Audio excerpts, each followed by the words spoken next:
Bonjour à toutes et à tous mes kiffeurs, j'espère que vous allez bien. C'est avec plaisir que je vous retrouve aujourd'hui pour cette nouvelle vidéo pour la présentation complète de l'étape 6 du Tour d'Espagne 2022, la Vuelta 2022.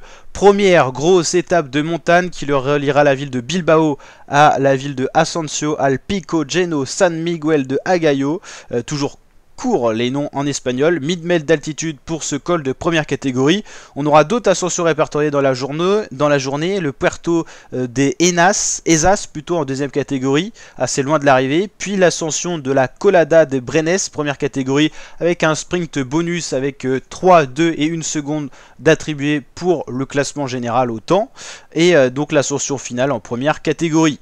Si on va aller voir un petit peu de plus près les ascensions de la journée, est-ce qu'on va avoir voilà, les pentes, la Colada de Brenes, 6 km 8 à 8,2% de moyenne, donc une ascension plutôt pentue, des pentes moyennes assez élevées avec des kilomètres à 10%, c'est assez intéressant pour faire des écarts, et l'ascension finale qui sera dure dans sa première partie avec des kilomètres à 9%, un petit replat à 1 ou 2%, et ensuite des pentes un peu moins dures pour le final, mais qui sont quand même des pentes intéressantes, et un tout petit replat pour l'arrivée. C'est des choses qu'il faut prendre en compte notamment quand on est coureur et là qu'on va jouer le général. L'étape s'élancera à midi 20 pour une arrivée estimée vers 17h30 à peu près selon les moyennes horaires. Donc une très belle étape. Est-ce que pour cette étape, Rudy Mollard, le français, pourra conserver son maillot rouge? On sait qu'il grimpe bien, mais Fred Wright, qui grimpe aussi bien pour la Bahreïn victorieuse, c'est à 2 secondes au général, donc attention. Nikas Arn, pas un réel danger, lui a un gabarit plutôt de sprinter, donc à part s'il est dans l'échappée, il ne pourra pas aller chercher ce maillot rouge.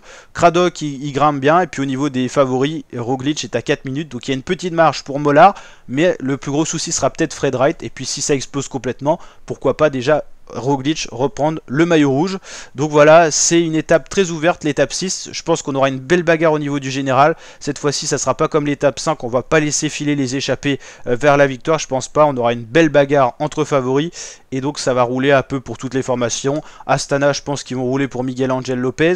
Je pense que Jumbo, ils peuvent rouler pour Roglic, Ineos pour Carapaz et ainsi de suite. Donc je pense pas qu'on laissera l'étape pour les coureurs baroudeurs.